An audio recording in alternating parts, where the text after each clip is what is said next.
শান্তি। প্ৰিয় আত্মা ভাইসকল, আজি মধুৰ মুৰলী চিন্তনলৈ আপোনালোকক স্বাগতম। আজি আমি জ্ঞান মুৰলীৰ পৰা এক সুন্দৰ শিক্ষা লওঁচোন আহক। পৰমপিতা পৰমাত্মাই আমাক সোঁৱৰাই দিয়ে যে মই কোৱাটো শৰীৰ নহয়, মই এক আত্মা, শান্ত, পবিত্ৰ আৰু শক্তি স্বৰূপ আত্মা হওঁ।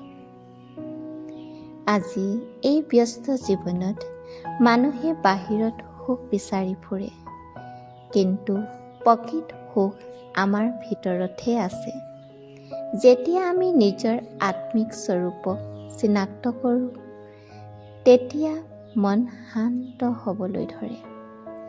দুশ্চিন্তা, ভয় আৰু অশান্তিবিলাক লাহে লাহে দূৰ হ'বলৈ ধৰে। পৰমপিতা পৰমাত্মাই কৈছে যে নিজৰ চিন্তাক সদায় শুদ্ধ আৰু ইতিবাচক কৰি ৰাখিব লাগে। প্ৰতিটো চিন্তাই এক শক্তি, ভাল চিন্তাই ভাল ফল আনে আৰু নেতিবাচক চিন্তাই দুখ আনে। আজি গোটেই দিনটো এটা সংকল্প লওঁচোন আহক। মই এটা শান্ত আত্মা। মই যিকোনো পৰিস্থিতিতেই শান্ত হৈ থাকিম।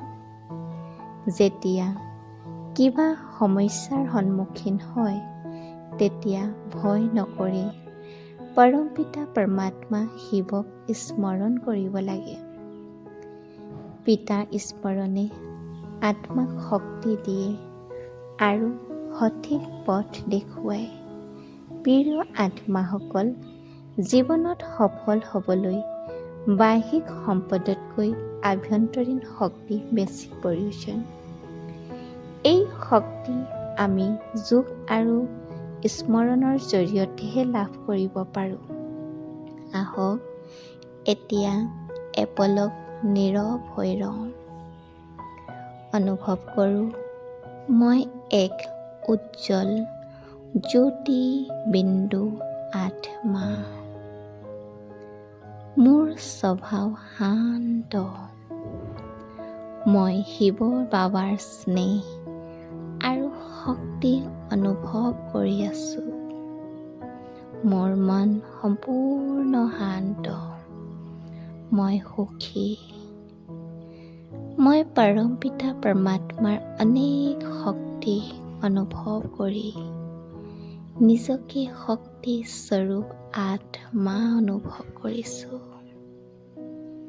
এই শক্তি আৰু শান্তি গোটেই বিশ্বলৈ মই প্ৰেৰণ কৰিছোঁ।